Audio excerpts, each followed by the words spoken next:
Talks with the U.S. are only on the nuclear issue and nothing else. We don't talk over regional issues as their goal is opposite to ours. Hashtag ISIS. Pat, your thoughts?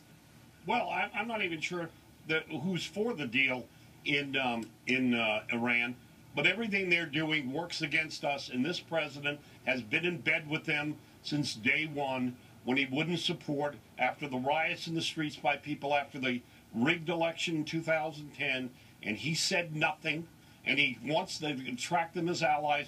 He watched while they just took over Yemen.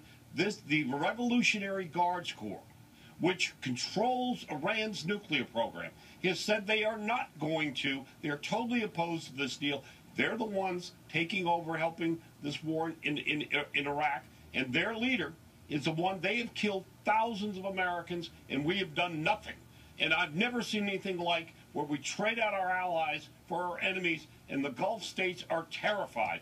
And this president is either totally naive, and we are being fed a lot of bull on this, as we will all find out, because as John will tell you, Kerry's desperate for a deal for reasons John can explain, and Obama will do anything, even if it destroys the interest of the United States. Doug, what options do the Republicans have, and really what options are there to stop this from going forward? Or maybe the president will just walk away.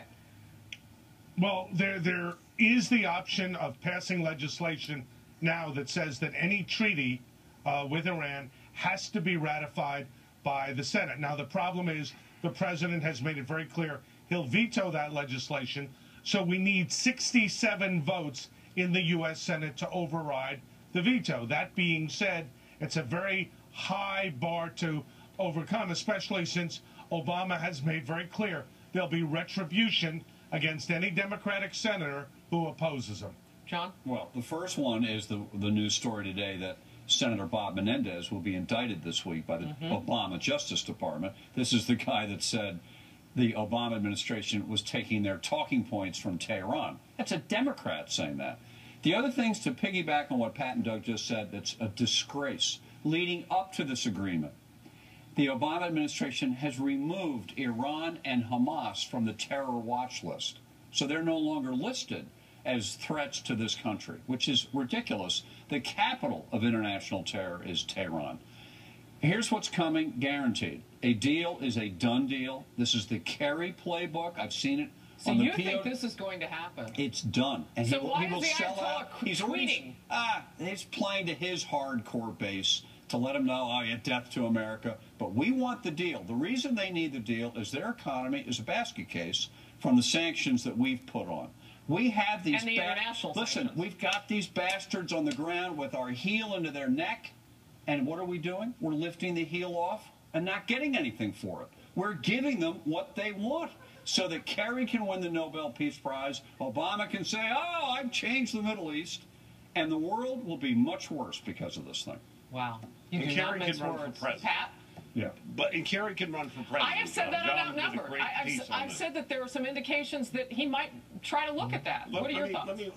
Let me make a point, because that was really John's. I think that I know no one who ever runs and loses ever does not want to run again. That's why Al Gore is thinking about it. But here's the point that's really to what John said.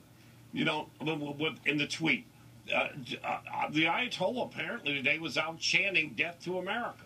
I'm telling you, all you have to do is look at the IE. They have no plans to actually observe this agreement. They're demanding the sanctions be lifted. They will be lifted. And if Obama has to go to the UN, I'm telling you, they have no intention of observing a deal. All right, and there is no way to protect it.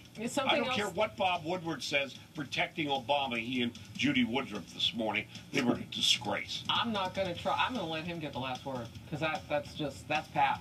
When we come back.